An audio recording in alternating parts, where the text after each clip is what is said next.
Bonsoir à toutes et à tous.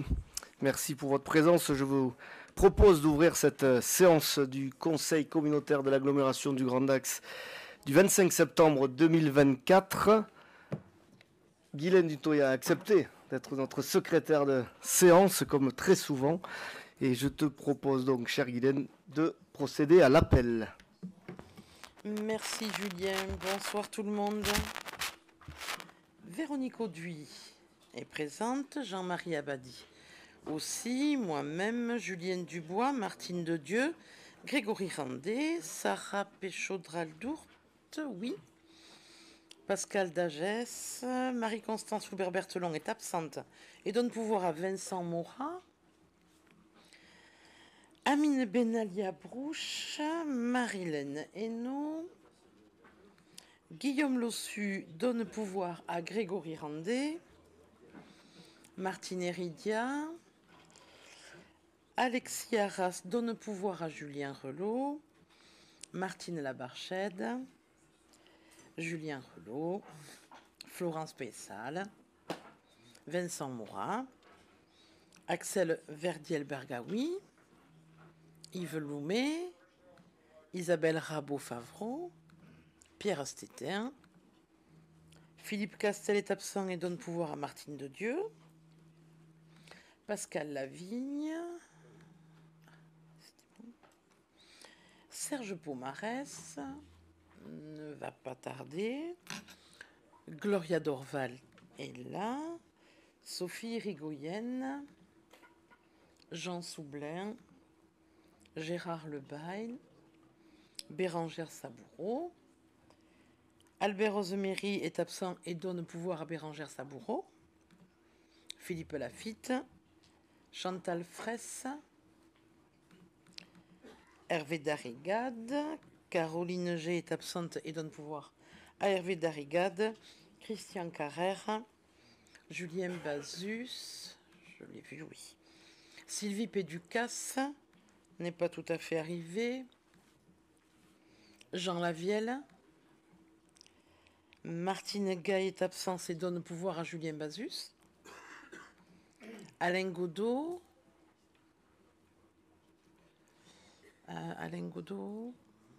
va arriver peut-être aussi, Christine Béris, André Humon, Catherine Favard va certainement arriver, Catherine Rabat, Monsieur Laurent Lafourcade donne pouvoir à Catherine Rabat, Christian Berthoud est là, Henri Bedat donne pouvoir à Pascal Villaton, Sylvie Béziard-Ricard est là, Pascal Villaton, Alain Bergeras, Corinne Laporte, Philippe Delmont, Bernard Languaner, Hikmat Chahine, Alain Dubourdieu et Thierry Bourdillas est absent et donne pouvoir à Gérard Lebail. Nous attendons donc. Merci Guylaine. Oui, on va voir effectivement si des arrivées plus tardives sont à noter et on le fera au fur et à mesure. Vous l'avez peut-être constaté en arrivant, des représentants d'organisations syndicales étaient présents en bas de l'établissement et bien évidemment sont montés. Ils ont demandé à pouvoir s'exprimer devant notre assemblée, ce qu'on va donc leur proposer de faire quelques instants. Vous pouvez venir. Bonsoir messieurs, dames. Vous voulez que je me mette au micro qu'on vous entende?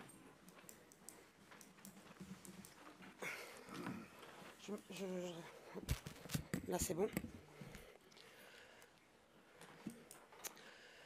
Monsieur le Président, Mesdames et Messieurs les élus, notre hôpital, votre hôpital, est malade.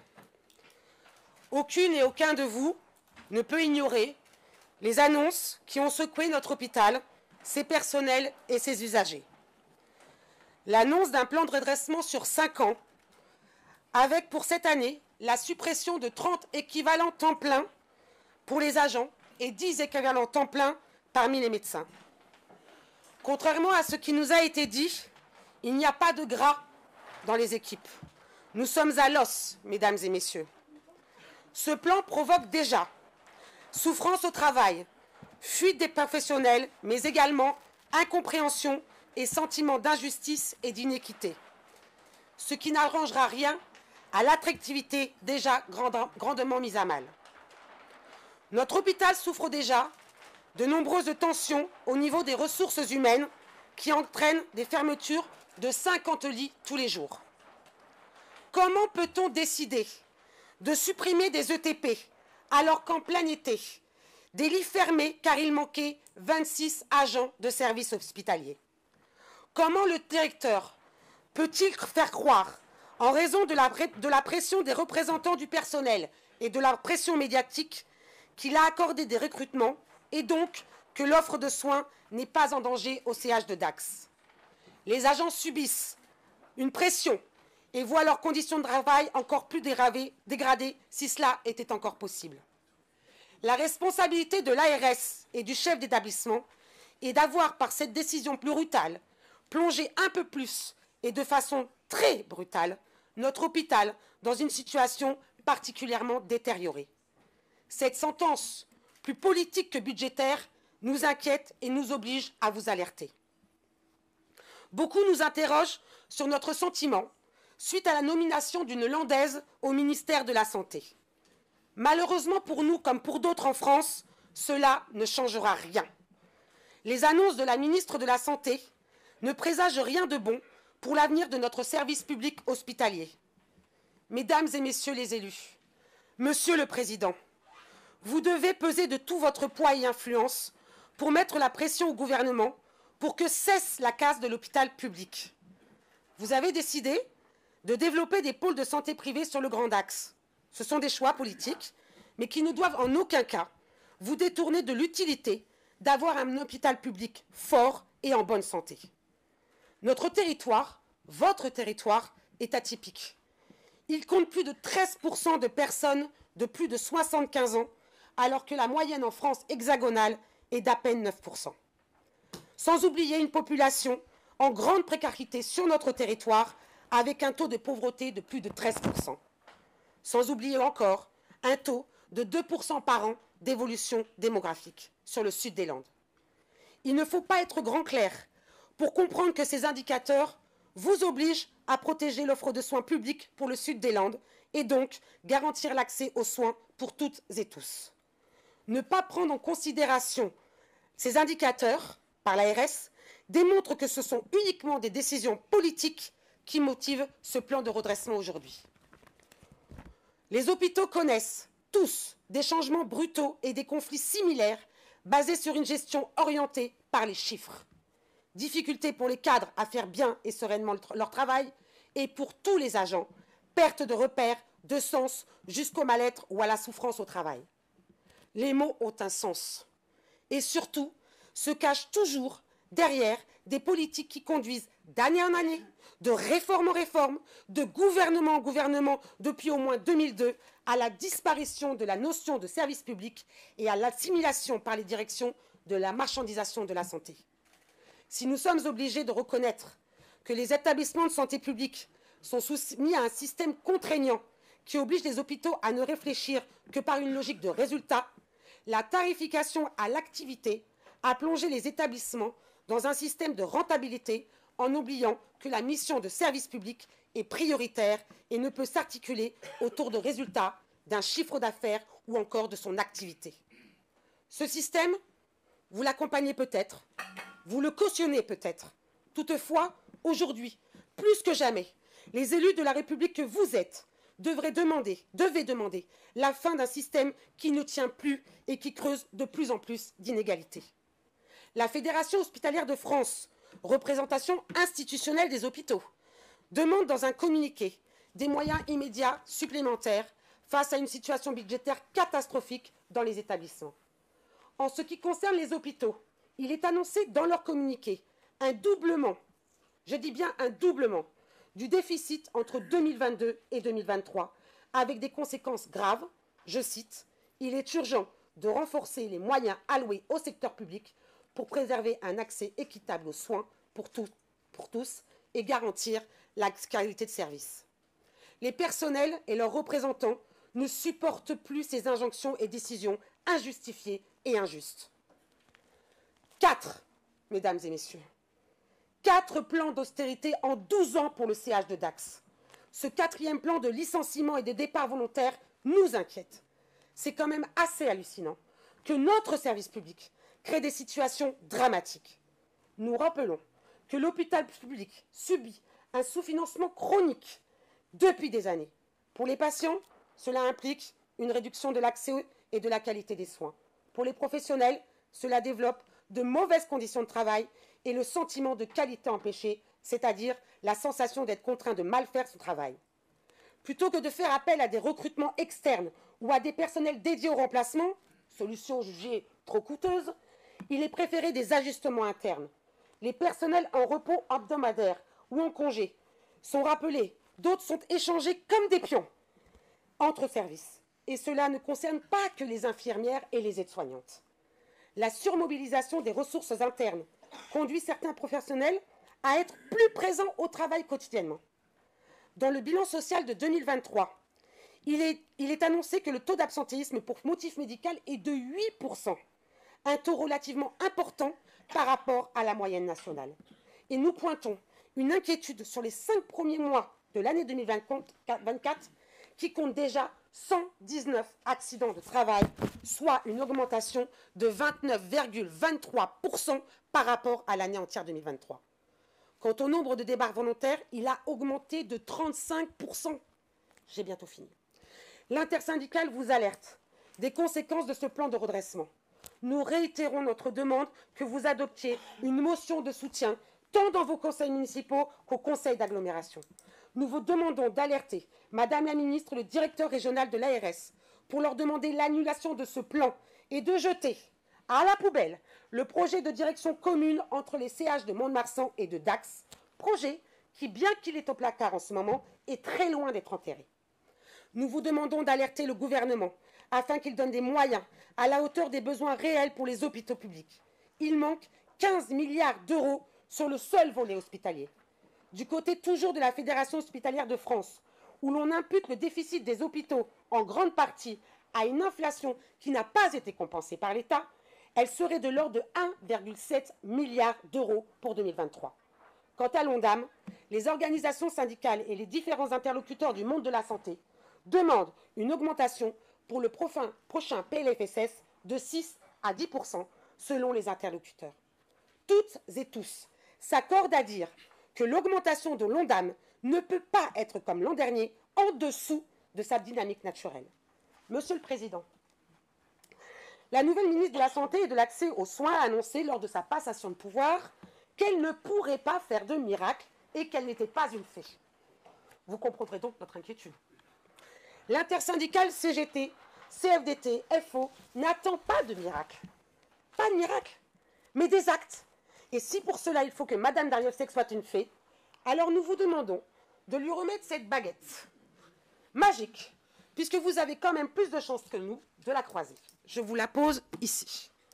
Monsieur le Président, Mesdames et Messieurs les élus, les personnels et les usagers ne comprendraient pas que vous ne vous mobilisez pas pour toutes et tous ensemble pour préserver votre hôpital. Je dis bien votre hôpital. Merci.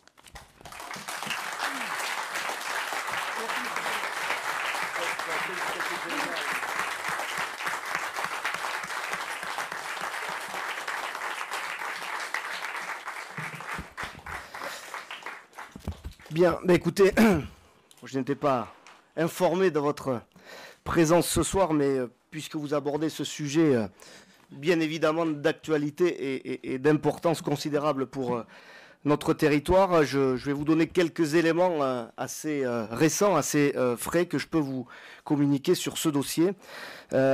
Puisque voilà, si votre mode d'action pour alerter et essayer de faire avancer les dossiers, c'est de manifester, d'interpeller comme vous le faites ce soir. Je considère que le nôtre, celui des élus, c'est de travailler sur les dossiers avec les interlocuteurs auxquels on peut accéder pour atteindre un objectif qui semble commun, celui d'améliorer le service public de la santé sur notre territoire et notamment grâce au fonctionnement optimisé de notre centre hospitalier de Dax. Je vous remercie tout d'abord d'avoir souligné que cette situation, elle n'est pas nouvelle, elle ne s'est pas créée cette année, elle remonte à de nombreuses années, au cours desquelles de nombreux gouvernements se sont succédés, et qu'effectivement, on hérite de situations qui, si des moyens ont été mis par, là aussi, divers gouvernements, on arrive à une crise de gestion, de fonctionnement de l'hôpital public en France en général, hein, parce que malheureusement d'ailleurs, notre centre hospitalier n'est pas le seul concerné par ces problèmes que vous avez décrits. Il y a d'ailleurs des problèmes très larges, hein, de difficultés de recrutement, non pas parfois parce qu'on ne veut pas, mais parce que on ne trouve pas les praticiens. Vous avez abordé les sujets de financement avec la future loi de financement de la sécurité sociale qui doit être abordée au Parlement. Comprenez bien que sur ces sujets-là, on peut interpeller nos parlementaires et leur donner des éléments factuels, mais il leur revient à eux de faire avancer ces dossiers dans leurs hémicycles respectifs et que de ce point de vue-là, je n'ai pas la main pour directement influencer les choses. Ceci dit, concernant l'hôpital de Dax et pour ne surtout pas me défausser sur les sujets que vous avez abordés, ben effectivement, on a constaté sur cet exercice un déficit budgétaire qui n'avait jamais été constaté, en tout cas dans ces proportions jusque-là, qui a conduit effectivement à des annonces qui, je le comprends tout à fait, ont perturbé les praticiens et toutes les personnes qui travaillent dans le centre hospitalier de Dax. Et soyez convaincus, d'une part, que je n'ai cessé, comme j'ai eu l'occasion de vous le dire lorsque je vous ai rencontré en mairie de Dax, de travailler sur ce dossier. Alors avec les interlocuteurs, nos partenaires qui, eux, ont la main, parce que en tant qu'élu et président du conseil de surveillance, bien évidemment, on ne décide pas de tout dans la gestion d'un centre hospitalier, mais bien évidemment, il est de notre rôle de relayer les inquiétudes que vous avez exprimées, d'une part, et d'autre part, de tout faire pour que le service public de la santé soit de qualité pour tous nos concitoyens. De ce point de vue-là, mais je pense que ce n'est pas ce que vous avez voulu faire. Il n'y a pas à opposer l'offre privée qui se créerait ou qui s'est offrée sur un territoire, dans la mesure où elle doit cohabiter harmonieusement avec l'offre publique qui doit, elle, continuer, bien évidemment, à garder toute sa qualité. Sur les derniers éléments dont je vous parlais et que je peux vous communiquer, vous parliez de la ministre de la Santé nouvellement nommée en disant qu'elle ne changerait rien. Alors, je ne sais pas ce qu'elle annoncera sur le plan global et sur le plan des mesures nationales à mettre en place pour l'hôpital public et la santé en général dans notre pays. Mais ce que je peux vous dire, c'est que je l'ai eu longuement au téléphone en début d'après-midi. Ce qui n'est pas toujours le cas lorsqu'on veut accéder à des ministres. Là, elle a effectivement souhaité que nous ayons cette conversation dans laquelle on est allé dans le détail sur la situation de l'hôpital de Dax, où on a vraiment pu aborder tous les sujets très librement avec elle. Et pour tout vous dire, elle avait déjà, sans doute en raison de son département d'origine, une connaissance et une vision très fine sur ce qui s'y passait. Les éléments, au-delà des éléments globaux auxquels vous avez fait allusion et sur lesquels je suis revenu, immédiats de mon point de vue, sur lesquels il faut que nous ayons des réponses et des actions concernant le centre hospitalier de Dax, c'est effectivement ce déficit d'importance qui a été constaté. Et, comme vous l'avez dit, ces suppressions d'équivalents temps plein qui ont été annoncées. Ce sont sur ces deux sujets que nous avons vraiment travaillé. J'ai aussi eu aujourd'hui et vu les représentants de l'ARS d'une part et le directeur du centre hospitalier d'autre part ce matin. Et bien évidemment, parce que ce n'est pas mon rôle, je peux vous annoncer que je souhaite et j'espère que dans les tout prochains jours, on ait des annonces importantes sur ces points-là. Encore une fois, ça n'est pas à moi, d'une part parce que je ne connais pas les arbitrages définitifs, et d'autre part parce que c'est aux autorités de tutelle et au centre hospitalier d'annoncer ces choses-là, voire au ministère. Mais je peux vous dire que voilà, on a pu parler très concrètement des choses avec tous ensemble une vision, j'allais dire, sereine, parce qu'il faut regarder les choses objectivement pour voir dans l'immédiat ce qu'il y a lieu de faire. Il y a plusieurs phases dans ces dossiers-là. Il y a la phase immédiate d'urgence, celle qui vous amène à être présent ce soir, et puis celle à plus long terme qui nous importe aussi. Parce que pourquoi il faut s'intéresser au déficit de notre hôpital? C'est parce que si chaque année on constate des déficits accumulés de millions en millions, c'est l'investissement nécessaire pour notre établissement qu'on pourra plus assumer ou plus difficilement, ou sur lequel on aura moins la main, et c'est donc sur ces aspects-là qu'il faut travailler. Donc voilà, ce que je peux vous dire ce soir, puisque vous êtes là, c'est que d'une part, je n'ai cessé de travailler sur ce dossier avec tous les partenaires dont vous faites partie, qui doivent nous aider à trouver les solutions. Bien sûr qu'il n'y a pas de miracle et de baguette magique. Tout le monde les aurait employés depuis des années, parce que je ne connais aucun élu, aucun dirigeant, aucune personne qui gouverne qui n'aurait pas envie de mettre plus de moyens sur des sujets aussi essentiels que ceux de la santé. Mais bien évidemment, on connaît l'état des finances nationales. Après, il y a des priorités, je suis d'accord sur les arbitrages, de mon point de vue, sur les sujets plus régaliens qu'il faut mener, mais le fait de dire qu'on n'a pas de baguette magique, c'est uniquement un principe de réalité. Donc j'espère que, très franchement, j'allais dire, je ne doute pas que très prochainement, on aura des annonces qui, dans un premier temps et dans l'urgence, nous permettront de regarder les choses plus sereinement, pas totalement sereinement, je ne vais pas là non plus vendre du rêve, mais sachez qu'en travaillant concrètement sur ces sujets et avec des oreilles très attentives de la part de Madame la Ministre, de la part de l'ARS, de la part de la direction du centre hospitalier, voilà, j'ai bon espoir qu'on puisse avoir des avancées sur les sujets primordiaux. Et sur le dernier point que vous évoquiez, le soutien des élus, moi, je ne doute pas que de tout banc de cette assemblée, le soutien il soit total et entier pour le bon fonctionnement de notre centre hospitalier. Et pour tout vous dire, comme ça a été fait à la ville de Dax, il sera proposé d'adopter une motion de soutien, et en reprenant tous les sujets que j'ai abordés ce soir en fin de conseil communautaire, puisque j'avais proposé une motion pour qu'elle soit présentée ce soir. Donc voilà ce que je peux vous dire suite à votre intervention.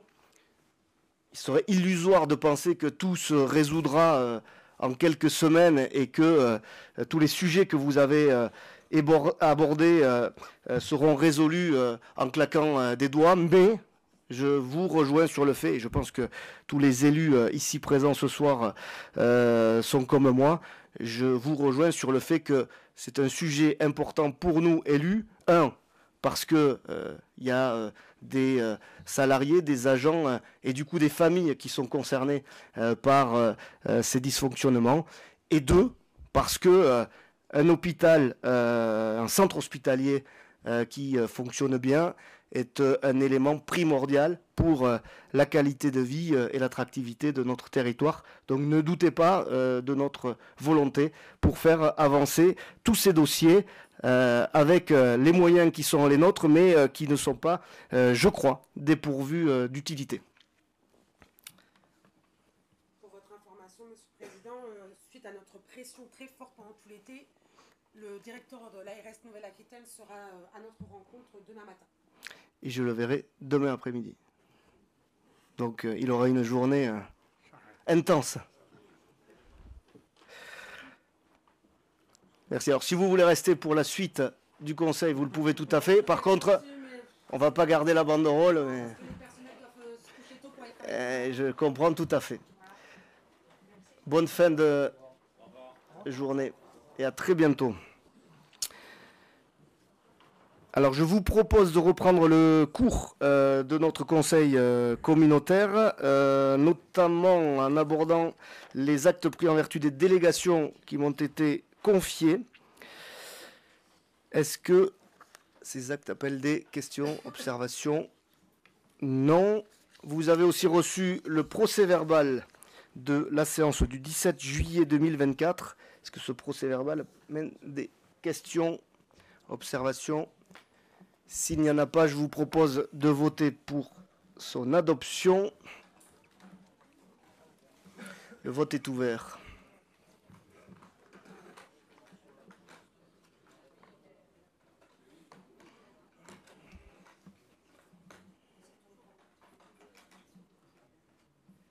On va clore le vote.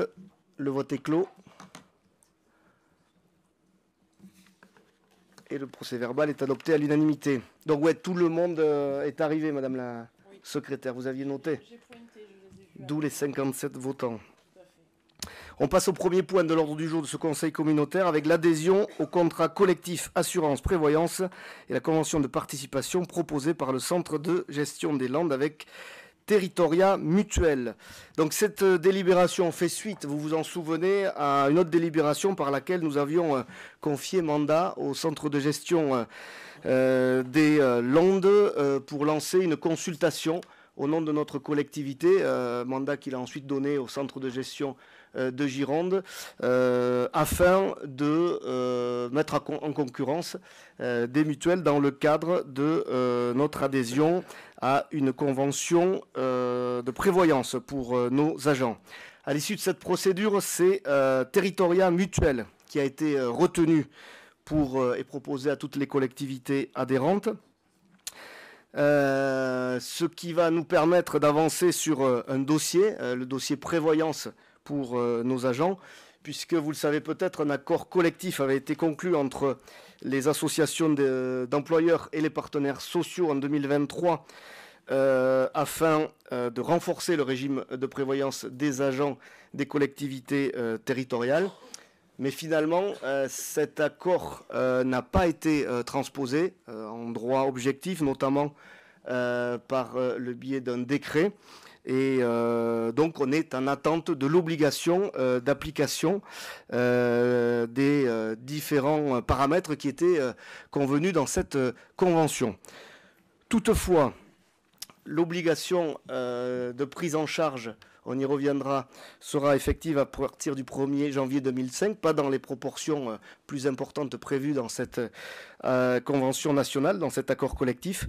Mais nous vous proposons par cette délibération de d'ores et déjà, et à effet effectif du 1er janvier 2025, adhérer au contrat collectif proposé par la mutuelle Territoria, dont vous trouvez les conditions et les garanties proposées dans la délibération.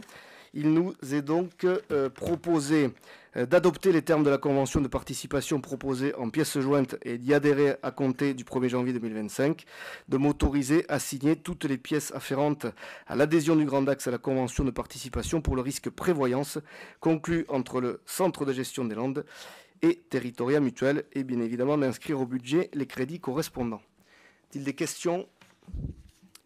Pas de questions, je propose de passer au vote. Le vote est ouvert.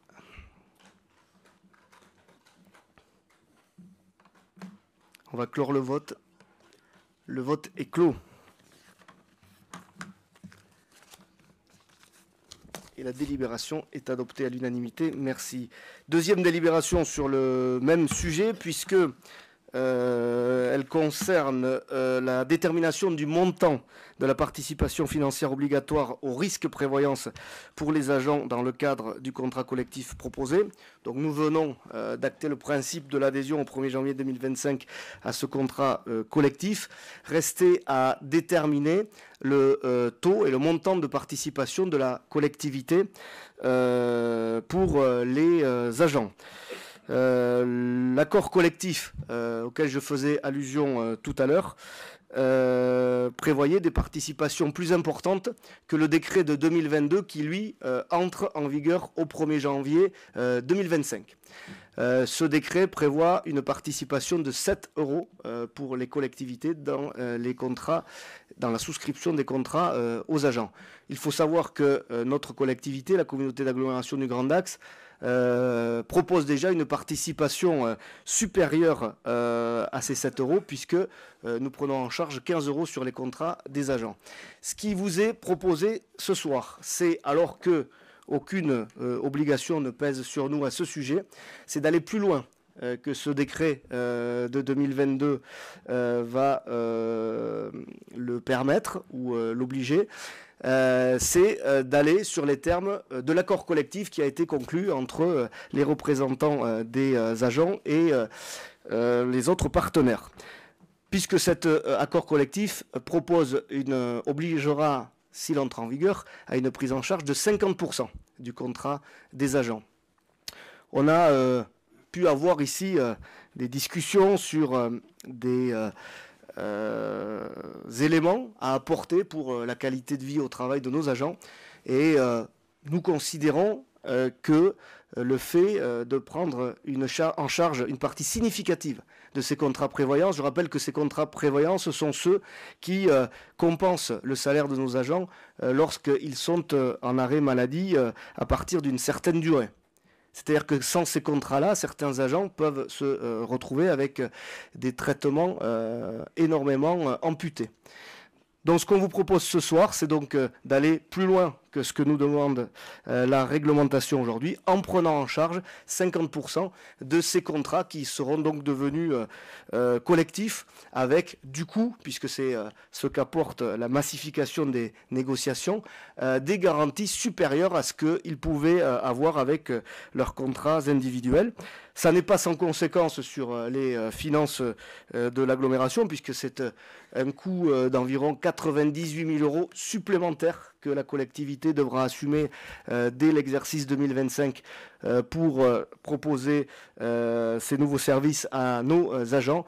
Mais on peut considérer là que, d'une part, c'est améliorer effectivement leur qualité de vie au travail et les aider à pallier les risques, notamment ceux liés à la maladie. C'est aussi, il ne faut pas s'en cacher, un critère d'attractivité qui pourra être annoncé lors de nos futurs recrutements.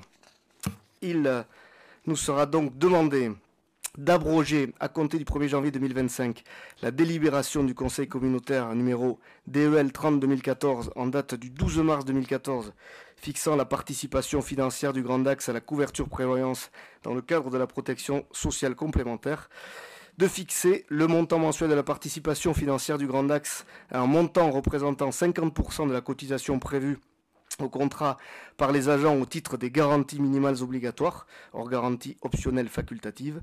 Cette participation sera versée à tous les agents, quel que soit leur statut, qui auront souscrit à la prévoyance dans le cadre de la convention de participation proposée par le Centre de gestion des Landes, signée entre le Grand Dax et Territoria Mutuelle.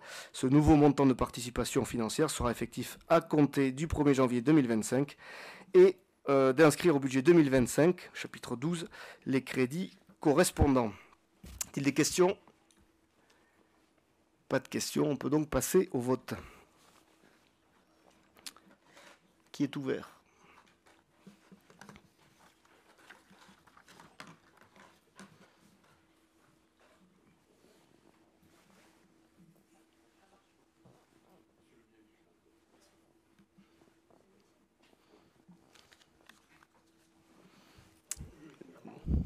Des mélanges de boîtiers.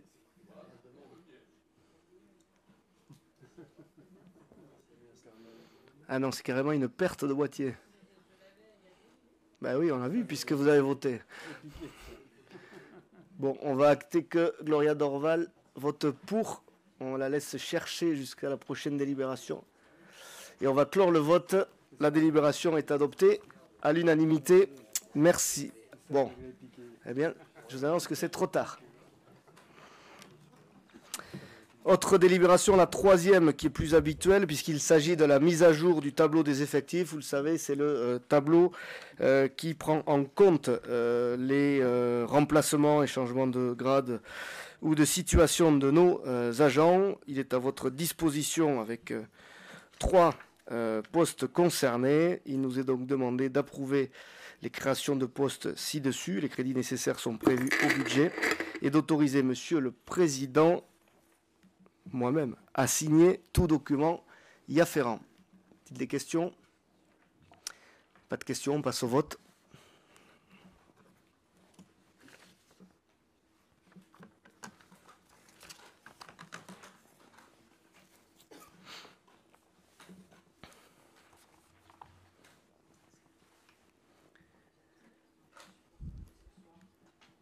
On va clore le vote. Le vote est clos. Et la délibération est adoptée à l'unanimité. Merci. Quatrième délibération qui concerne le renouvellement d'une mise à disposition d'un agent. Il s'agit d'un agent de la communauté d'agglomération qui est mis à disposition à hauteur de 20% auprès de la ville de Dax. Délibération qu'on renouvelle puisque l'agent était déjà mis à disposition dans ces proportions. Et là, on ne vote pas puisqu'il nous est demandé de prendre acte du renouvellement de la mise à disposition à hauteur de 20% d'un agent de la direction des services techniques de la communauté d'agglomération du Grand Dax auprès de la ville de Dax pour une durée de 2 ans. Des questions? Pas de questions. On passe à la délibération suivante et je laisse la parole à Hikmat Chahine pour un protocole transactionnel entre l'agglomération et la société Lapeg Habitat. Donc, bonsoir à tous. Donc, dans le cadre d'un appel d'offres qui a été lancé dans la construction de centre aquatique Aquae, le lot numéro 4 a été attribué à l'entreprise Lapeg Habitat dans le cadre donc, de lot aluminium extérieur, aluminium menuiserie intérieure, menuiserie extérieure et signalétique. De fait des défauts en retard donc, dans le cadre de l'exécution, dans le cadre de levée donc, des réserves, il y a eu donc un retard cumulé non négligeable et si on appliquait les règles donc, de pénalité qui sont dans l'ordre de contrat, le montant s'élève à peu près donc, à 846 000 euros, soit 205% du montant donc, du marché, quoi. Dans ce cadre-là, donc, il y a eu des discussions, donc, d'échanges avec les repreneurs de la société Lapeg Habitat, qui ne sont plus les mêmes qui ont signé le contrat en 2017-18. Donc, dans ce cas, ça a été donc discuté et on avait vu que dans le cadre des jurisprudences, c'est considéré ce type de montant complètement excessif.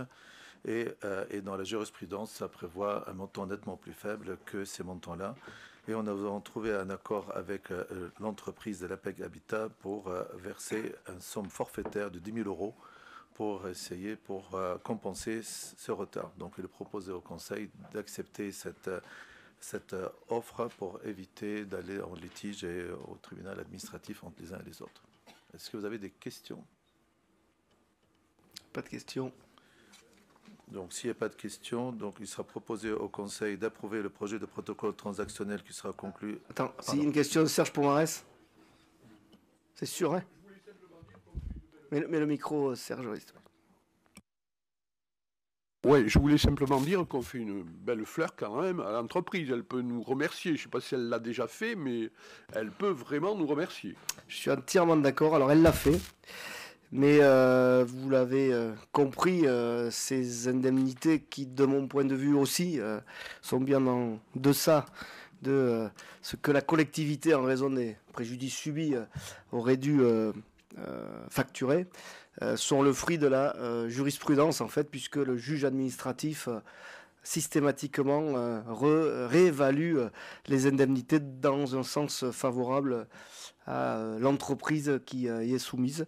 Et de ce point de vue-là, voilà, on s'est adapté à la jurisprudence administrative et donc du coup au droit, puisque la jurisprudence fait droit.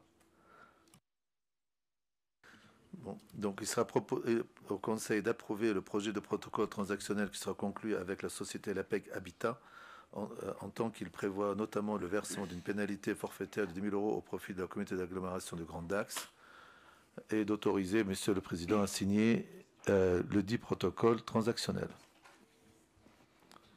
S'il n'y a pas d'autres questions, on passe au vote.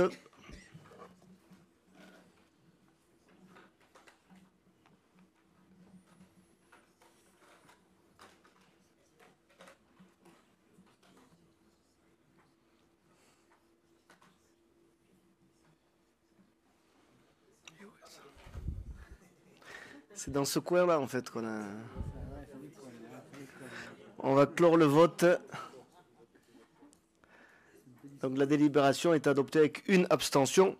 Je rappelle que cette jurisprudence qui est arrivée après moult courriers, on avait des demandes beaucoup plus importantes auprès de l'entreprise, s'appliquera et l'associe à chacune de vos communes et que vous serez peut-être amenés à prendre les mêmes délibérations.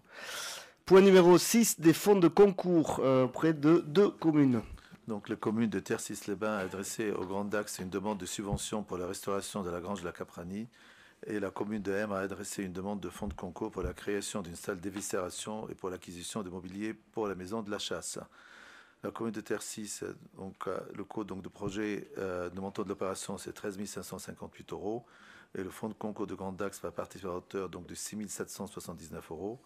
Dans le cadre de création d'une salle d'éviscération et d'acquisition mobilier pour la salle de la chasse à Hermes, le montant de l'opération est à 59 596 € et le fonds de concours va participer à hauteur de 29 798,11 €. Avez-vous des questions? Pas de questions. S'il n'y a pas de questions, je propose au Conseil d'approuver l'attribution d'un fonds de concours par un montant de 6 779,37 € à la commune de Tercis-les-Bains ainsi que le projet de convention annexé à la présente délibération et d'approuver l'attribution d'un fonds de concours pour un montant de 29 798,11 € à la commune de Hermes ainsi que le projet de convention annexé à la présente délibération, d'autoriser Monsieur le Président à signer les conventions ci-jointes fixant les modalités d'attribution de ces fonds de concours. Merci, on passe au vote.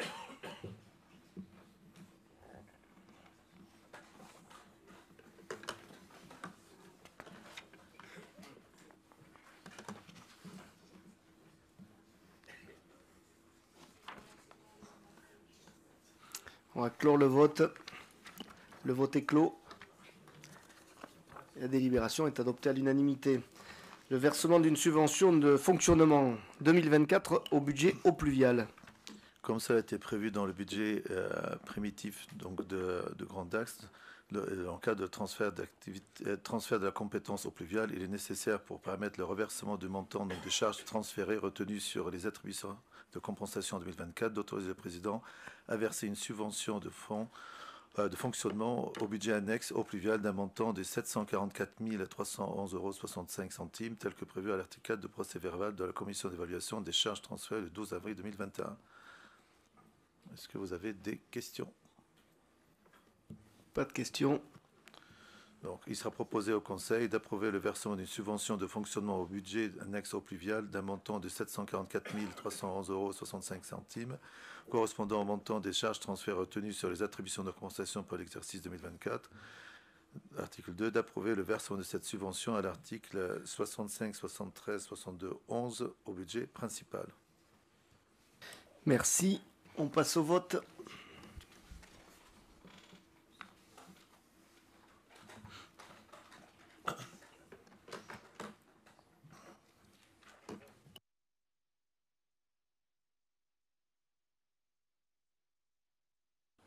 On va clore le vote. Le vote est clos.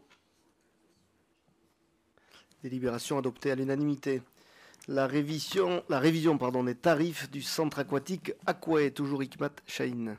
Donc, c'est dans le cadre pour adapter et ajuster les tarifs du centre aquatique Aquae, conformément aux modifications présentes en pièces jointes que vous avez trouvées.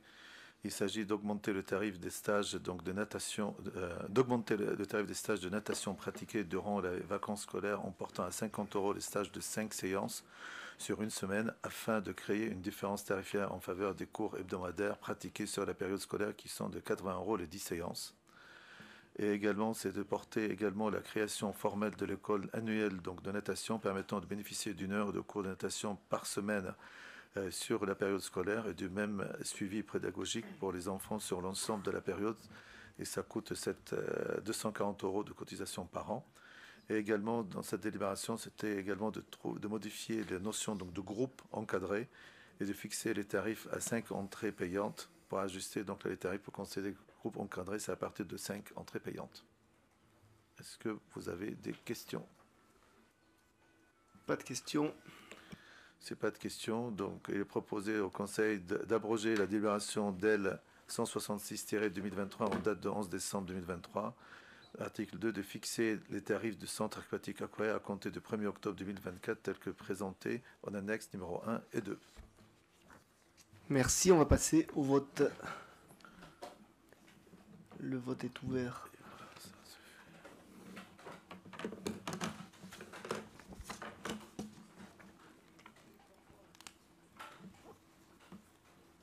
On va clore le vote. Le vote est clos. Et la délibération est adoptée à l'unanimité. Merci. Point numéro 9 qui concerne l'aménagement, l'urbanisme et l'eau. Cette délibération concerne la définition des objectifs poursuivis et des modalités de concertation dans le cadre d'une modification de droit commun de notre PLUIH, le plan local d'urbanisme valant programme local de l'habitat, qui concerne donc un projet sur la commune de Saint-Paul-et-Dax. Et donc à sa demande, nous vous avons proposé une première modification du PLUI conformément à une OAP qui s'appelle Le Lac. Il y a une deuxième OAP dans le même secteur sur un périmètre plus large qui est proposé. Cette OAP s'appelle Lapins. Et cette modification, même si elle n'est pas... ça fait tousser, au sens littéral du terme, pas... mais pas que. Cette donc modification, même si elle n'est pas soumise à évaluation environnementale et donc pas automatiquement à concertation, étant donné que le commissaire enquêteur avait appuyé lors de la première proposition sur la nécessité d'une concertation plus poussée, donc de la part de la commune et sur le plan administratif de la part de l'agglomération, nous vous proposons donc par cette délibération de proposer l'ouverture, ce jour d'ailleurs, de la procédure de concertation selon les modalités que je vais vous proposer dans les arrêtés, puisqu'il nous sera demandé d'arrêter conformément aux articles L103-2 à L103-4 du Code de l'urbanisme les modalités de concertation suivantes: la mise à disposition de l'ensemble des documents validés et des décisions relatives au PLUIH au siège de l'agglomération du Grand Dax, ainsi qu'en mairie de Saint-Paul-et-Dax, lieu de réalisation du projet, et sur le site internet de la communauté d'agglomération du Grand Dax. La mise à disposition au siège de la communauté d'agglomération du Grand Dax, ainsi qu'en mairie de Saint-Paul-et-Dax, lieu de réalisation du projet, d'un registre permettant de consigner les observations écrites et suggestions du public.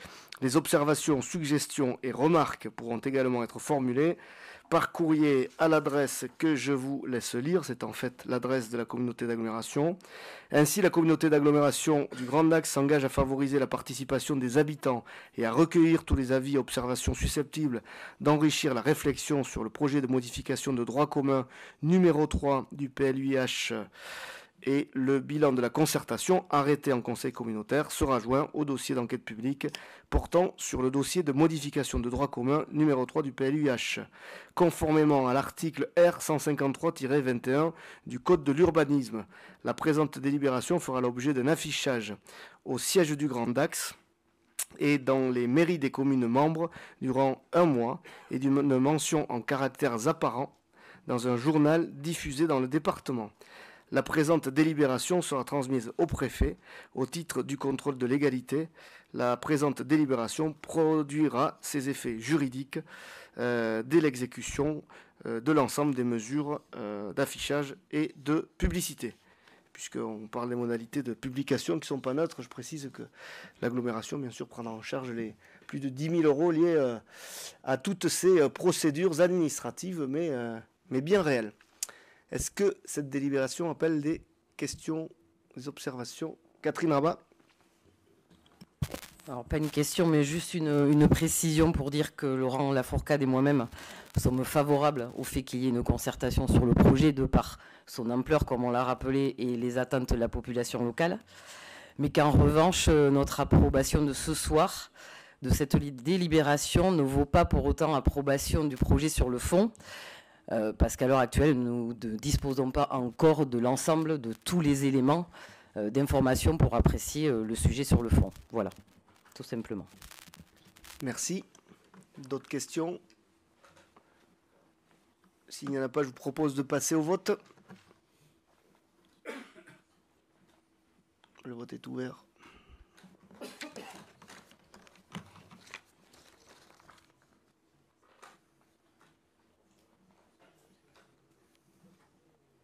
On va clore le vote. Le vote est clos. Et la délibération est adoptée avec 57 voix pour, unanimité. Délibération numéro 10 qui aborde la création de 2 périmètres délimités des abords, les PDA, dans notre plan local d'urbanisme aussi. Là, ça concerne plus particulièrement la ville de Dax. Mais comme c'est l'agglomération qui est compétente, il nous faut voter au sein de cette assemblée. Donc les périmètres délimités des apports, ce sont des périmètres autour des monuments historiques. La ville de Dax en comporte plusieurs, vous le savez, qui sont d'ailleurs détaillés dans cette délibération. Vous le savez aussi, puisqu'on a voté une délibération à ce sujet au sein de cette assemblée. La ville de Dax s'est dotée d'un SPR, site patrimonial remarquable, qui redélimite de manière plus importante le secteur au sein duquel une attention plus particulière est portée à la préservation du patrimoine de la ville.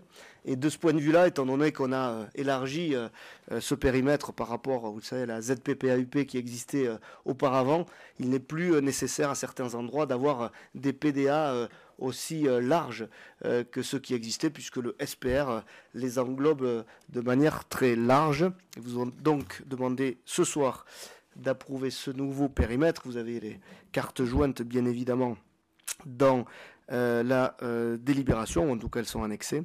Et il nous est donc demandé d'approuver les 2 propositions de création de périmètre délimité des abords sur la commune de Dax, telles que présentées en annexe de la présente délibération, et de m'autoriser à engager et à mener à son terme la procédure de création des 2 PDA sur la commune de Dax.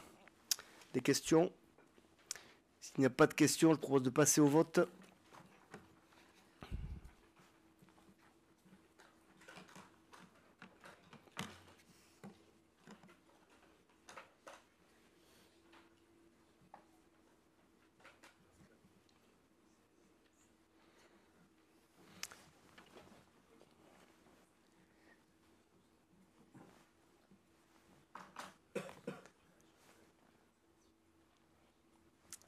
Pascal, apparemment c'est un souci technique, pas de refus, mais on va clore le vote. Le vote est clos et la délibération est adoptée à l'unanimité. 11e délibération qui concerne la zone d'activité économique des Cavaliers à Saint-Paul-et-Dax, la nouvelle zone d'activité économique que nous développons pour faire venir de nouvelles entreprises ou permettre à certaines déjà présentes sur le territoire de s'agrandir et poursuivre leur expansion. Vous savez tous où elle est située, donc à Saint-Paul-les-Dax, derrière l'ancienne zone Intermarché, à côté des pistes du Centaure. La délibération qui vous est proposée concerne en fait l'autorisation de défrichement, en tout cas la demande que nous allons en faire sur une partie de la parcelle qui s'appelle AV 314 Allée des Cavaliers, d'où le nom de la zone d'ailleurs. Il nous est donc demandé de m'autoriser à déposer cette demande d'autorisation de défrichement pour ce qui concerne la partie classée 1 AUX. Oui, parce que nous ne défrichons bien évidemment que la partie sur laquelle on sera autorisé à construire. Donc classé 1 AUX au PLUIH de la parcelle AV 314 située à Saint-Paul-et-Dax et à signer tout document s'y rapportant. Est-il des questions ? Oui, Alain Godot. En fait, j'ai juste une remarque. Moi, je m'abstiendrai parce que Je trouve que lorsqu'on peut éviter des aménagements où on détruit la forêt, c'est quand même mieux. Et tout ça pour dire que je pense que dans les prochains aménagements, si on peut éviter de passer par ce genre d'étape, ça serait bien de le prendre en compte dans un contexte de réchauffement climatique qui s'accentue. Et je trouve que si on peut faire un PCEAT, on peut faire tout un tas de politiques contre le réchauffement climatique. Si nous-mêmes, on continue à couper les arbres ceux qu'on a à proximité de chez nous, je pense que 4,7 hectares, chaque hectare compte aujourd'hui, je pense, contre le réchauffement climatique. Très bien. Est-ce que vous pouvez m'expliquer du coup comment on construit les locaux des entreprises si on n'enlève pas les arbres? Eh bien, on va sur des zones qui sont plus ou moins inoccupées. Je pense à la zone du Sablard, par exemple, ou d'autres zones qui sont des zones en tout cas qui ne sont pas boisées ou à vocation agricole de préférence. Alors, pas vocation agricole, vous avez compris, c'est une zone 1 UAX, donc Oui. c'est-à-dire prévue pour de l'activité économique. C'est pour ça que c'est une Et, abstention. pardon, juste pour finir, tous les terrains que l'on a et qui ne sont pas occupés actuellement, il y a des arbres qui ont poussé. Oui. Donc il faut tout simplement que vous m'expliquiez, hormis la zone du Sablard qui, vous le savez, est soumise à de fortes contraintes risques inondation sur lesquelles aujourd'hui on n'a pas possibilité de mettre des entreprises ou en tout cas d'agrandir celles qui y sont. Ceci dit, on en reparlera prochainement parce qu'il y a un projet ambitieux suite à la mi-terre et donc à des possibilités qu'on est en train de voir avec les services de l'État pour revoir cette zone, pour éviter justement qu'on garde uniquement des friches, mis à part celle-là où aujourd'hui donc ça n'est pas possible. Je vous confirme que tous les terrains dont on dispose, qui ne sont pas aujourd'hui occupés par des entreprises, mais qui sont fléchés depuis le début 2019, le vote du PLUI pour de l'activité économique ou de logement d'ailleurs, il y a des arbres qui ont poussé. Et donc quand on veut construire, il faut enlever ces arbres, ces ronces, ces végétations, sinon ça n'est pas possible, à moins que vous me proposiez aujourd'hui une solution. Il n'y a pas de solution miracle, mais je pense que sur toute la planète, on continue à fonctionner comme ça, et on va droit dans le mur, tout simplement, quoi. Non, mais que vous souhaitiez qu'on soit attentif à la sauvegarde de l'environnement et de la végétation, c'est d'ailleurs le cas, hein, parce que tous les projets, quand il y a construction, quand il y a par exemple destruction de zones humides, on doit les compenser avec un coefficient de 1,5. Quand il y a des espèces protégées, c'est le cas d'ailleurs sur une partie de cette zone, qu'elles soient végétales ou animales, notamment des papillons ou du lotier, végétation protégée, on les compense aussi avec un coefficient multiplicateur. Donc ça, c'est déjà pris en compte. Ouais. Après, effectivement, alors je ne sais pas si le maire de Saint-Paul est d'accord avec vous sur ce sujet, mais ça veut dire que la seule solution, c'est qu'on freine le développement économique et l'implantation d'entreprises sur notre agglomération. On peut défendre cette thèse. Là, pour le coup, ça n'est pas la mienne, parce que je considère que l'arrivée d'entreprises sur notre agglomération, l'arrivée d'activités économiques nouvelles, c'est ce qui en fait une grande partie de la vitalité. Donc, il n'y a pas de solution alternative, pour le coup. Soit on garde toute cette végétation à laquelle vous faites allusion et on ne met pas de nouvelles entreprises et on ne crée pas de nouvelles zones d'activité. Soit on dit oui, il en faut. Et d'ailleurs, c'est pour ça que le PLUI l'a prévu depuis 2019. C'est d'ailleurs, je pense, une opportunité pour la ville de Saint-Paul-et-Dax que de pouvoir accueillir les entreprises qui vont s'implanter dans cette zone. Vous le savez, on a choisi... en concertation ailleurs avec la mairie, de garder des parcelles de taille importante pour accueillir des acteurs économiques significatifs. Quand on dit acteurs économiques significatifs, c'est pourvoyeur aussi d'un nombre d'emplois significatifs. Et l'emploi, pour un territoire comme le nôtre, je considère aussi que c'est une donnée importante, voire primordiale. Après, voilà, l'entre-deux, il n'existe pas. Soit on fait effectivement...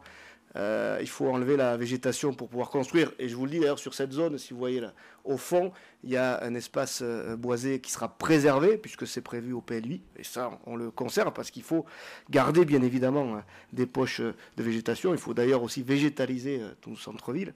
Mais l'entre-deux, là, il n'existe pas, même si j'entends votre vœu, que je considère un peu pieux. En fait, juste dans le futur, essayer de minimiser ce type de projet et de zones de PLUI aussi. Mais écoutez, là, le débat pourra être ouvert. Est-ce qu'il faut accueillir de nouvelles entreprises sur des zones fléchées et des parcelles prévues depuis 2019 au moins sur notre agglomération, ou est-ce qu'il faut s'arrêter pour garder la végétation à laquelle vous faites allusion? C'est un sujet sur lequel tout le monde pourra se prononcer. Y a-t-il d'autres interventions? Ah oui, Catherine Rabat et après Julien Mazus. Non, juste une remarque un peu particulière à Monsieur Godot, pour dire que, bon, moi je suis favorable à ce que cette zone se fasse à Saint-Paul plutôt que personnellement sur la zone du Sablard, parce que les commerces et les entreprises qui seront là seront plutôt à Saint-Paul, plutôt que de proposer qu'elles soient à Dax, voilà, tout simplement. Mais que effectivement vous avez raison, il faut qu'on fasse attention à ce qu'on fait, et je pense que Julien l'a parfaitement bien rappelé. Julien Mazus. Oui, merci, j'ai été interpellé sur le sujet, je ne sais pas pourquoi. Généralement, le maire de Saint-Paul-et-Dax parle pour le maire de Saint-Paul-et-Dax, donc il va s'exprimer. C'est ce qu'il est en train de faire. Oui, mais tout à fait, c'est pour ça que je prends la parole. Je demandais juste... Je suis un peu surpris d'être convoqué dans l'échange, mais pourquoi pas, après tout. Alors, personne n'est convoqué. Ça me fait plaisir d'intervenir dans le sujet. Habitué au bon mot de la part du maire de Saint-Paul dans cet hémicycle, mais là, je veux juste savoir, et si tu souhaites t'exprimer, tu peux le dire, si tu es en phase avec ce qui a été dit par ton adjoint, c'est tout. C'est ce que je fais, donc je vais m'exprimer.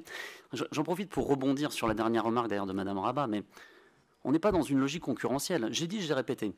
Depuis la réalisation du projet d'agglomération, il faut être dans une logique de coopération. Moi, je suis très heureux que la zone de Tétieux soit pleine aujourd'hui, et que ça fonctionne, et que si l'emploi est sur le territoire, c'est très bien. Voilà, il n'y a pas de concurrence entre les vignes. Je le dis et je le répète. Et là, c'est mon point de vue personnel. L'autre point, je crois que le sujet a été déjà tranché de mon côté. Déjà pour rappeler qu'on ne vote pas de manière uniforme dans la majorité saint-pauloise. Ça fait partie de notre ADN et c'est comme ça et c'est très bien. Et l'autre point, la délibération qu'on a passée auparavant souligne la volonté municipale de reconvertir des zones pour acquérir de l'emploi sur des friches. Donc oui, on veut créer de l'emploi à Saint-Paul-et-Dax, il n'y a aucune ambiguïté là-dessus. Et on s'y attelle. Sur la zone des Cavaliers, je ne sais pas si on est en copilotage, mais du moins on travaille en concertation et de manière très positive, je le souligne, parce que c'est bien aussi quand ça fonctionne bien de le souligner, donc je le souligne sur la zone des Cavaliers. Je crois qu'on travaille très bien ensemble entre les collectivités, on partage la même vision de cette zone-là qui a vocation à accueillir des entreprises. Elle est ainsi dans le PLUI. Et je crois qu'on s'est mis d'accord aussi pour accueillir des entreprises plutôt de grande taille qui font défaut aujourd'hui sur le territoire. Donc c'est la trajectoire, c'est la volonté, c'est mon sentiment personnel. Enfin, tout va bien sur ce sujet. Nous travaillons en plus à la région Nouvelle-Aquitaine. J'en profite pour une... Je vois Grégory Rondet qui sourit. Ça fait, ça fait 5 minutes, on n'avait pas eu la région qui avait été... Non, mais elle va revenir tout à l'heure avec le RER métropolitain, et je m'en réjouis. Mais c'est pareil pour essayer d'attirer des entreprises sur le territoire, et pas que sur Saint-Paul-et-Dax, mais bien en plus sur l'ensemble du territoire du Grand Dax. Ben voilà, moi je trouve toujours surprenant que des visions soient aussi à ce point différentes, opposées dans le cadre d'un exécutif qui doit gérer la ville, mais c'est bien évidemment votre manière de gérer les choses. Moi, je pense qu'il faut qu'il y ait un sentiment d'adhésion sur un projet, et j'y suis attaché. D'autres questions? Jean-Marie Abadi. Juste un mot sur ce que je viens d'entendre, effectivement, mais il y a longtemps qu'on a tranché le débat avec le SCOT adopté en 2014. En fait, le développement du territoire, c'est l'ensemble des 20 communes.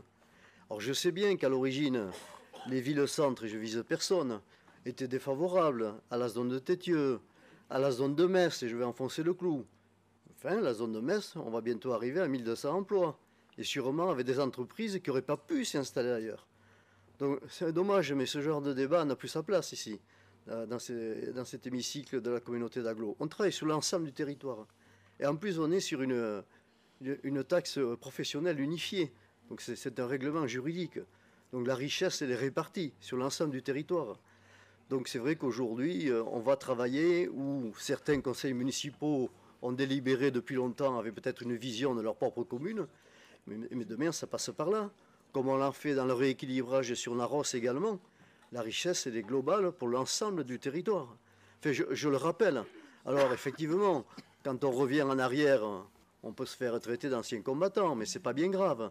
Il a bien fallu ça ne t'arrive jamais, Jean-Marie. Ouais, quelquefois, ça m'arrive souvent, pour rappeler l'histoire de ce territoire, comment il a été bâti et sur quel état d'esprit il a été bâti.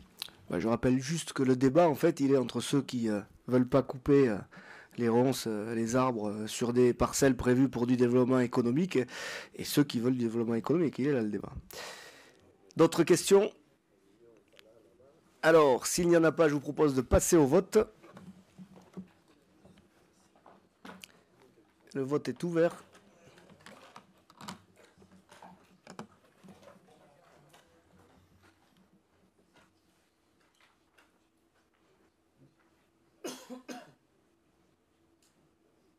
On va clore le vote. Le vote est clos. Et la délibération est adoptée avec 56 voix pour et une abstention. La 12e délibération concerne l'avenant numéro 4 à la convention de partenariat pour l'animation et la mise en œuvre du programme d'action de prévention des inondations, le fameux PAPI de l'agglomération du Grand Dax. Donc il s'agit là de voter un avenant annuel qui permet de fixer et d'actualiser le cadre financier de notre partenariat et d'acter notre montant de participation. On vous rappelle les actions qui ont été menées en 2023 et qui justifient cette contribution. Il y a notamment le dispositif Mirapi qui a permis les diagnostics sur les biens immobiliers qualifiés de vulnérables ou en zone inondable. 3 échelles de crues ont été posées aussi et on vous précise que le calcul de la contribution financière des EPCI a légèrement évolué. C'est un ratio population sur potentiel fiscal et notre taux de participation passe de 72,22% à 74,82% et du coup notre contribution s'élèvera pour 2024 à 17 530,11 € pour être précis. Il nous est donc demandé d'approuver l'avenant numéro 4 à la convention de partenariat pour l'animation du PAPI de l'agglomération d'Aquoise tel qu'annexé à la présente délibération. Les crédits correspondants sont inscrits au budget sous le chapitre 657-358 prévent et de m'autoriser à signer l'avenant numéro 4 et toute pièce s'y rapportant. Y a-t-il des questions? Oui, Philippe Delmont. Oui. Je vois que sur CIRS, il était prévu de poser donc une mire de hauteur d'eau. Elle est mentionnée là comme étant posée, mais en fait elle l'est pas. En physique, quoi. Enfin, je n'ai pas vu. Je sais où elle était prévue. Je sais où elle était prévue et il n'y est pas. Très bien. C'est pas grave. Voilà. Parce que Sarah Péchoral-Dourte l'a vu, puisqu'elle officie, vous le savez, à CIRS, sans faire de pub. Très bonne remarque. On va faire vérifier ça bien évidemment au service parce qu'ils nous l'ont mentionné comme posé. Ouais. C'est noté. D'autres questions? S'il n'y en a pas, on va passer au vote.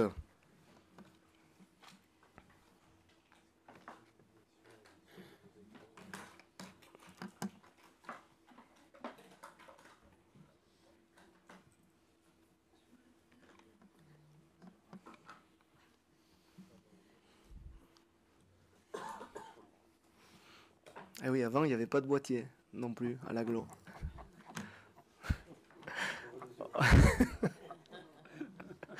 Alors, on va clore le vote. Le vote est clos. La délibération est adoptée à l'unanimité. Merci. 13e délibération qui concerne la désignation d'un délégué pour siéger à la commission locale de l'eau pour participer au travail d'élaboration du SAGE des eaux souterraines de Gascogne. Alors, je suppose que vous avez lu cette délibération avec attention. Il s'agit en fait d'élire notre délégué au sein de la commission locale de l'eau qui permettra d'adopter le schéma d'aménagement et de gestion des eaux suite à la constatation de baisse de niveau de nappe et du risque de dégradation de leur qualité. Philippe Castel nous a fait part, et on espère qu'il sera très rapidement à nouveau parmi nous, de sa volonté, en vertu des compétences qu'il exerce dans sa vice-présidence, de siéger au sein de cette commission. Il vous est donc demandé de désigner Philippe Castel comme représentant élu du Grand Dax au sein de la clé du SAGE des eaux souterraines de Gascogne et de transmettre cette délibération à Madame la préfète des Landes et à l'Institut Adour. Y a-t-il des questions? Pas de questions, on passe au vote.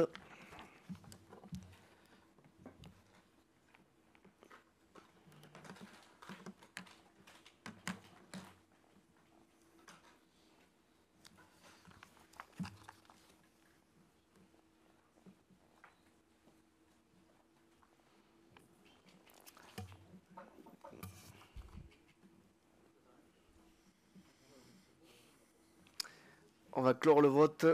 Le vote est clos. Et la délibération est adoptée à l'unanimité. On passe maintenant au rapport 2023 sur l'eau et l'assainissement du service public de l'eau du Grand Dax, du SIDEC, d'EMA et du syndicat des Échourdes. Donc, comme prévu de manière réglementaire, chaque intervenant nous a remis son rapport annuel sur le prix et la qualité du service de l'eau, du service public de l'eau.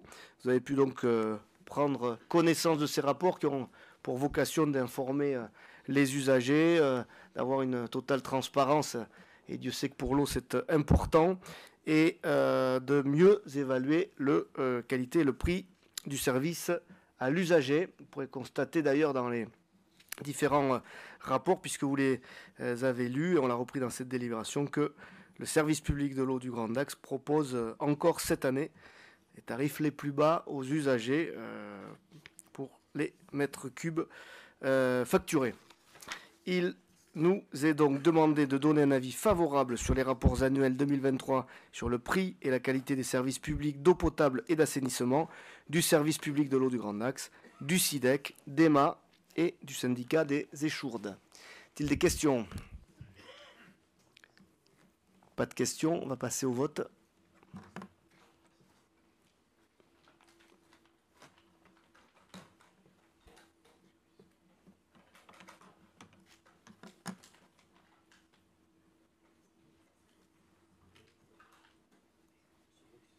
On va clore le vote. Le vote est clos. La délibération est adoptée avec 57 voix pour, soit l'unanimité. Jean Soublin, maintenant, pour une convention de financement relative à la délocalisation à Dax des enseignements du PASS et à la préparation aux concours paramédicaux adossés. Merci, Monsieur le Président. Bonsoir, Mesdames, Messieurs. Une convention qu'on a l'habitude de prendre, une libération, pardon, qu'il s'agit donc de la contribution que verse le Grand Dax au fonctionnement du PASS à Dax, sachant que là, c'était, je parle au passé, pour l'universitaire 2023-2024, cette convention-là. On a pour habitude de les aider à hauteur de 50 000 €. Vous dire que les résultats sur Dax sont bons, ils sont équivalents à ce qu'on voit sur Bordeaux, Agen et Périgueux. Et bonne nouvelle, puisqu'il est prévu comme effectif pour la rentrée à venir 45 contre 38. On retrouve des bases qu'on a connues en 2020-2021. Merci. Y a-t-il des questions? Pas de questions. Donc, il vous est proposé d'approuver la convention de financement pour l'année universitaire 2023-2024 relative à la délocalisation à Dax de la première année du parcours spécifique accès santé, prévoyant le versement d'une subvention de 50 000 € par la communauté d'agglomération du Grand Dax à l'université de Bordeaux. De dire que les crédits sont inscrits au budget principal d'Eveco, gestionnaire enseignement supérieur, article 657-37, et d'autoriser Monsieur le Président à signer la dite convention. Merci, on peut passer au vote. Le vote est ouvert.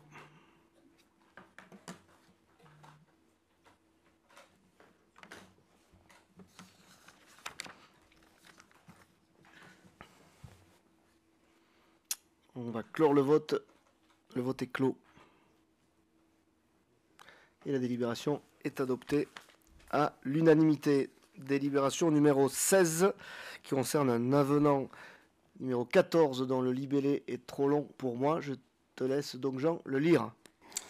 Donc, il s'agit de l'aménagement numérique du territoire en matière de réseau de communication électronique, donc l'avenant numéro 14 par rapport à la convention de délégation de services publics pour l'établissement et l'exploitation du réseau de communication électronique à haut et très haut débit. Alors, en fait, le délégataire Grand Axe très haut débit nous a sollicité afin de revoir les coûts de location et d'abonnement associés qui sont en augmentation. Ces coûts ont fait l'objet d'une réalisation spécifique validée par l'ARCEP, l'autorisation de régulation des communications électroniques. La réévaluation se traduirait par une hausse prévue de 1,55 € par accès par mois, révisée à 1,94 € par accès par mois, soit 39 centimes d'euros à partir de 2025. Est-ce qu'il y a des questions par rapport à ça? Pas de questions. Donc, il vous est proposé d'approuver l'avenant numéro 14 à la convention de délégation de services publics entre la communauté d'agglomération du Grand Axe et la société Grand Axe très haut débit et d'autoriser Monsieur le Président à signer cet avenant numéro 14 ainsi que les pièces afférentes annexées à la délibération. Merci, on va passer au vote.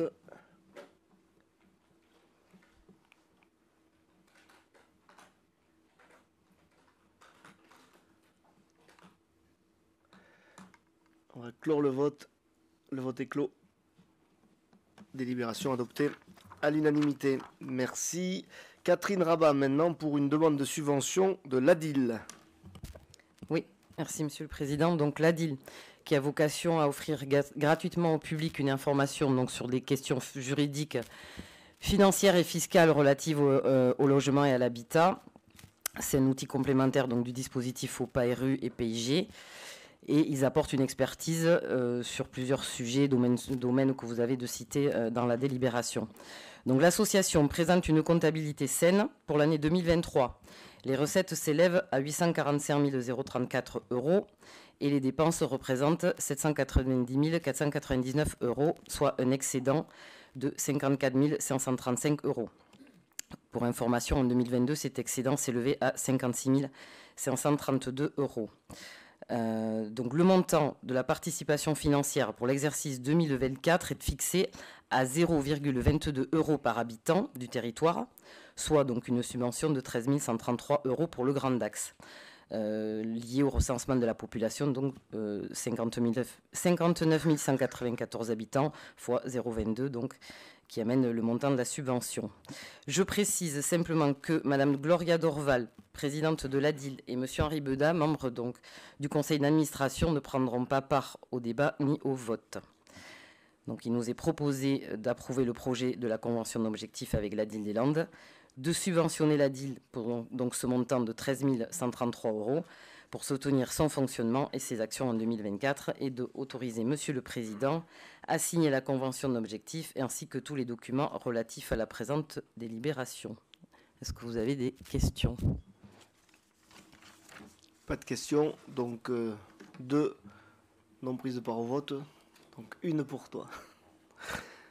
On va donc ouvrir le vote.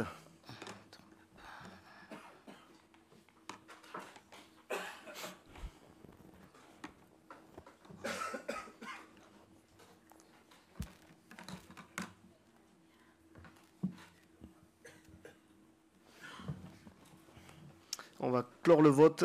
Le vote est clos. La délibération est adoptée avec 55 voix pour et 2 non-participation au vote. Point numéro 18, maintenant, la demande de subvention de la Maison du Logement.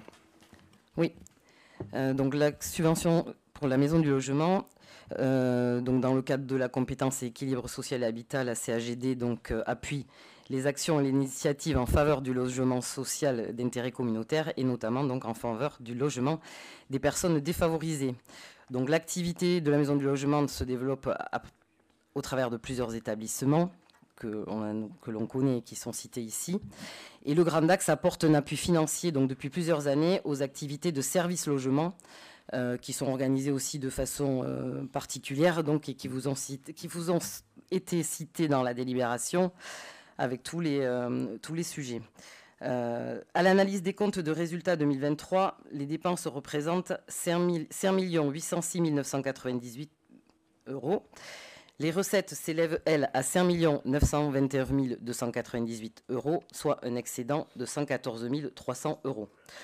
Au regard de ces éléments, le montant de la subvention sera identique à l'année 2023, soit 115 000 €, et non pas 180 865 000 € comme il a été demandé.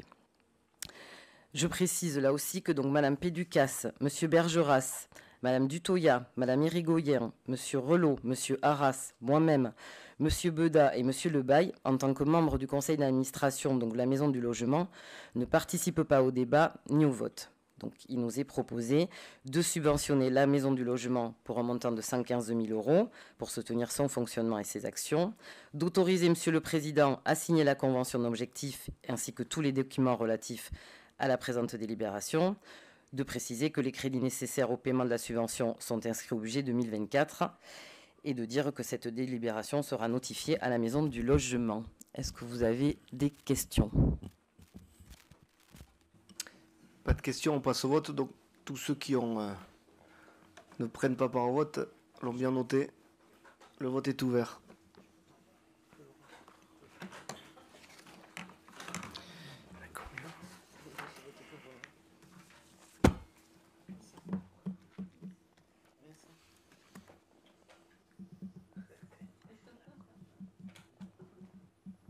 On va clore le vote.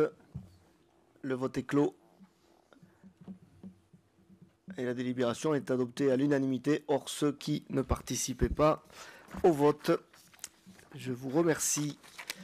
Alain Dubourdieu, maintenant, pour nous parler du RER bascolandais. Merci, Monsieur le Président. Bonsoir à tous. Donc, on va prévoir donc la convention qui est la convention relative au financement des renforts d'offres entre Dax et Hendaye à compter de 2025. Vous vous rappelez certainement qu'en début 2024, lors d'un conseil communautaire, on avait approuvé une feuille de route qui prévoyait donc 5 rotations supplémentaires à partir de 2025 sur la ligne ferroviaire entre Dax, Bayonne et Hendaye.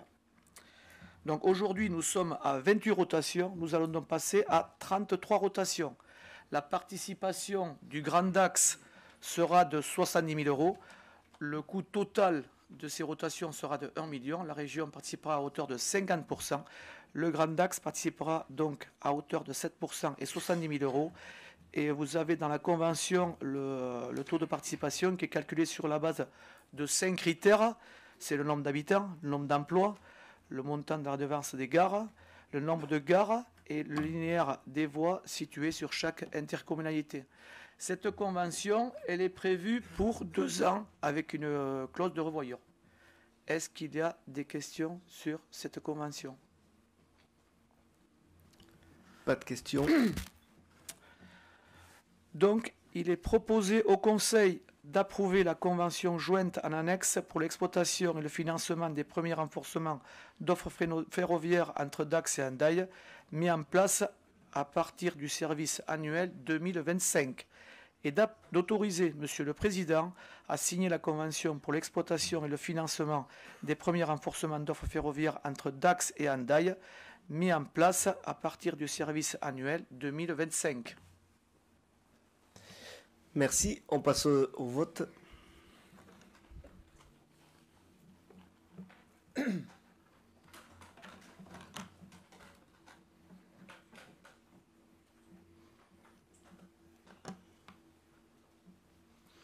On va clore le vote. La délibération est adoptée à l'unanimité, 57 voix pour. Merci Alain Dubourdieu, toujours pour l'approbation de la modification des statuts de la SPL Transland. Alors, concernant les statuts, il n'y a pas grand-chose à modifier, si ce n'est qu'il faut ajouter la notion occasionnelle sur ces statuts pour permettre de transporter des enfants, jeunesse et sport, notamment sur les centres de loisirs au sein de nos EPCI, et ça concerne principalement des petits actionnaires qui n'ont pas de réseau de bus. Est-ce qu'il y a des questions? Pas de questions. Donc, il est proposé au Conseil d'approuver les nouveaux statuts de la SPL Transland, joints en annexe, et de dire que cette délibération sera notifiée à la SPL Transland. Merci. On passe au vote.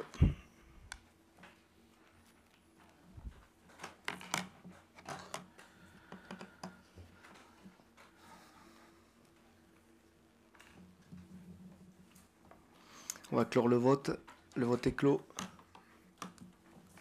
Délibération adoptée à l'unanimité. Alain Dubourdieu, toujours, mais pour un autre sujet, les espaces France Service et le renouvellement de la convention pour le conseiller numérique. Voilà, ça concerne le renouvellement de la convention qui va permettre à la communauté d'agglomération du Grand Dax de percevoir les subventions liées au poste de conseiller numérique. Vous savez qu'à l'espace France Service, il y a 3 postes, 2 conseillers espace France Service et 1 conseiller numérique. Donc ce conseiller numérique pourra être subventionné, si nous décidons de le voter, à 50 000 € en totalité, avec un premier versement sur la première année à hauteur de 20 000 €, le deuxième de 17 500 € et le troisième de 12 500 €. Et je vous rappelle que le conseiller numérique s'appelle Marie-Anaïs Vautier. Est-ce qu'il y a des questions? Est-ce qu'on peut dire le nom comme ça? Il vaut mieux. Bah oui. Oui, Philippe Delmont. Oui, juste une appréciation, enfin une remarque.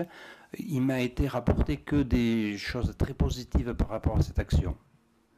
Voilà, donc un service rendu au public très efficace, avec beaucoup d'écoute et de retours très positifs. Mais le service, en fait, est en constante augmentation et les personnes sont toujours de plus en plus nombreuses, notamment dans toutes les fréquentations, les permanences, les marchés. Effectivement, il y a de plus en plus de monde qui viennent à ces permanences. Sauf que je viens d'apprendre que c'est le conseiller numérique qui était chargé de poser la mire de crue à CIRES. Non, ça n'est pas vrai. Donc s'il n'y a pas de questions, il est proposé au Conseil d'approuver le renouvellement de l'adhésion au dispositif conseiller numérique Espace France Service, d'autoriser Monsieur le Président à signer la convention et tous les documents relatifs au versement de cette subvention conseiller numérique Espace France Service. Merci, on passe au vote.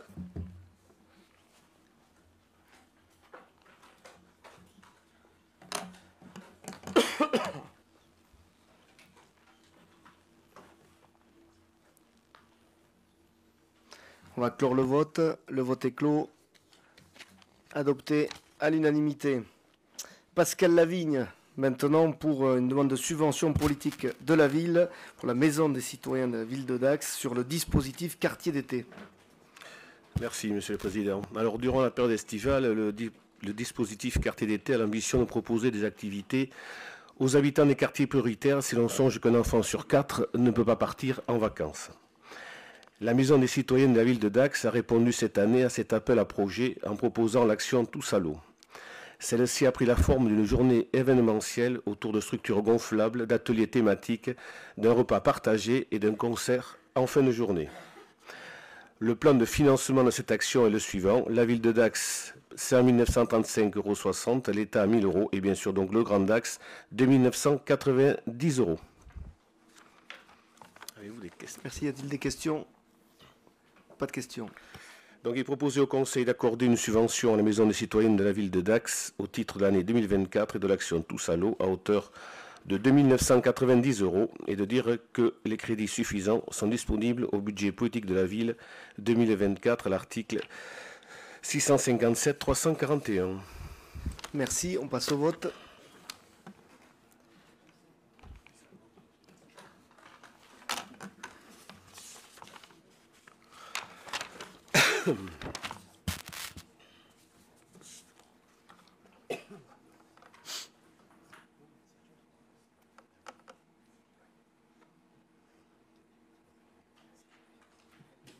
Vous ne votez pas pour la délibération que vous avez rapportée.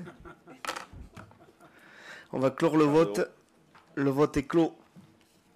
Délibération adoptée à l'unanimité. Pascal Lavigne, toujours pour une demande de subvention politique de la ville 2024.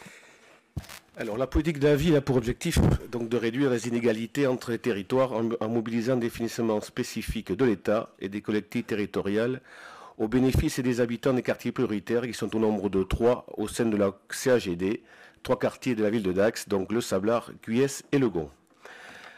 Le cadre des financements alloués à la politique de la ville en 2024 prend la forme d'un appel à projet lancé par l'État et baptisé Engagement Quartier 2030. Celui-ci s'adresse à l'ensemble des partenaires sur la base de 4 axes prioritaires. Favoriser le développement personnel, l'épanouissement des enfants et des jeunes et leur ouverture sur l'environnement. Favoriser l'accès à l'emploi et au développement économique. Cadre de vie, lien social et image du quartier, accès aux droits. Santé, prévention et accès aux soins.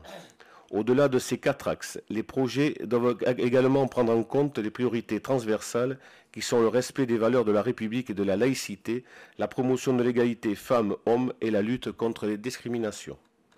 Au titre de sa compétence politique de la ville, le Grand Axe cofinance les actions de cet appel à projet. Après analyse des dossiers, il est proposé d'accorder des subventions aux associations et aux partenaires suivants. 3 000 € proposés pour l'association Infodroit, qui viendront financer l'animation de 33 permanences juridiques et gratuites de 3 heures dans les 3 quartiers et l'organisation d'ateliers ludiques autour du droit. 4 500 € proposés pour la Maison des citoyens de la ville de Dax, qui soutiendront des actions de vivre ensemble, comme l'organisation d'un atelier court-métrage, la mise à disposition d'un camion de théâtre ou la mobilisation du conseil citoyen. Autour de l'emploi, avec des permanences de l'emploi et la création d'un annuaire et d'un agenda des partenaires de l'emploi, décidément.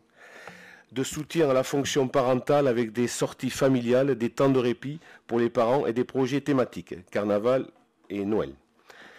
3 000 € proposés pour le service jeunesse de la ville de Dax afin de participer au cofinancement du dispositif Immersion professionnelle jeune, permettant l'accompagnement de jeunes d'Aqua âgés de 16 à 18 ans vers un premier emploi d'été et l'organisation de l'événement Forum Jobs.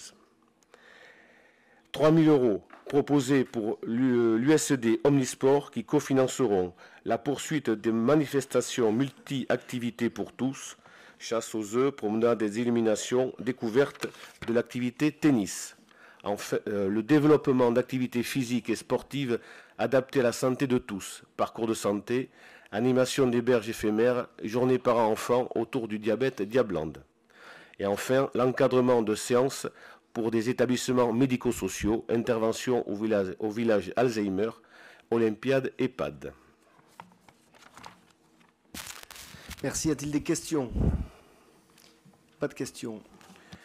Donc, il est proposé au Conseil d'accorder les subventions suivantes aux associations et partenaires retenus dans le cadre de l'appel à projet politique de la ville 2024 afin de cofinancer les actions décrites ci-dessous.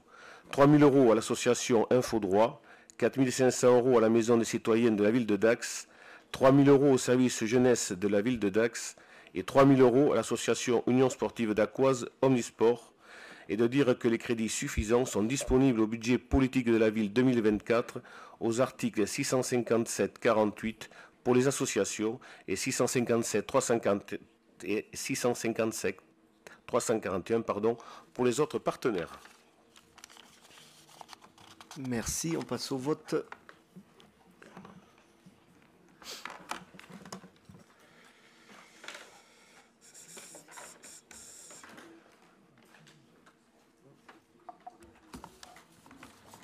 On va clore le vote.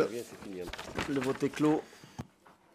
Et la délibération est adoptée à l'unanimité. Je vous le disais en préambule, je vous propose d'adopter une motion sur le sujet de l'hôpital d'Aqua que nous avons abordé en ouverture de ce conseil communautaire. Donc cette motion va vous être affichée pendant que je la lis.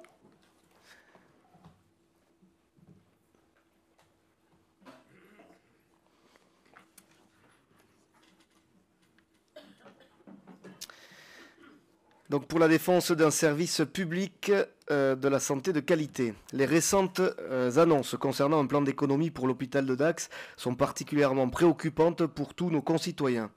Il a été annoncé un projet de suppression de 30 à 40 emplois équivalents temps plein au total, à savoir personnels médicaux, paramédicaux et administratifs, dans un contexte d'accroissement d'activité sur un territoire qui connaît, de surcroît, un dynamisme démographique important.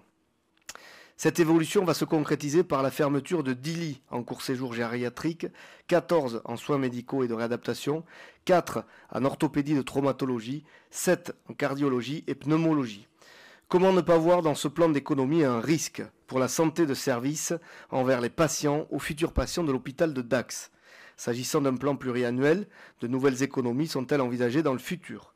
La situation de l'hôpital de Dax est un exemple de la dégradation de la situation de l'hôpital public en France depuis plusieurs années. Ainsi, en 2014, 25 postes avaient déjà été supprimés au sein de l'établissement. L'hôpital public doit plus que jamais être doté des moyens financiers et organisationnels suffisants pour assurer son rôle de service public de la santé. En l'état, la réorganisation de l'hôpital de Dax aura un impact négatif sur l'ensemble du dispositif d'accès aux soins. Ce constat conduit à demander à l'État de préserver les fondements mêmes du service public, l'égalité d'accès aux soins et une prise en charge de qualité pour tous, ainsi que les moyens mis à disposition des professionnels de la santé qui interviennent au sein des établissements. Par cette motion, le Conseil communautaire du Grand Dax demande par voie de conséquence un plan de préservation des moyens pour le centre hospitalier Dax-Côte d'Argent, qu'une trajectoire d'avenir pérenne pour l'établissement soit construite dans le dialogue social avec l'ensemble des acteurs de l'hôpital, trajectoire intégrant la sanctuarisation de l'autonomie de l'hôpital d'Aqua, qu'une réflexion prospective sur le service public de la santé à l'échelle du département soit menée, réflexion devant conduire toute exploitation politique qui déstabiliserait inévitablement l'établissement. Y a-t-il des questions ou interventions suite à cette motion? S'il n'y en a pas, je vous propose de voter pour son adoption.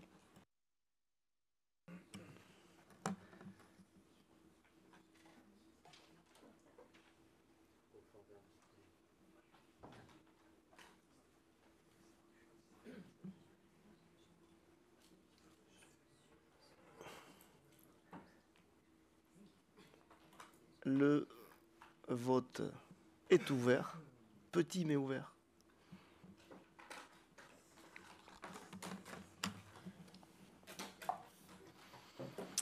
On va clore le vote. La motion est donc adoptée à l'unanimité. Bien évidemment, nous la transmettrons à toutes les autorités compétentes. Il est temps donc de lever cette séance. Je vous remercie, je vous souhaite une bonne soirée.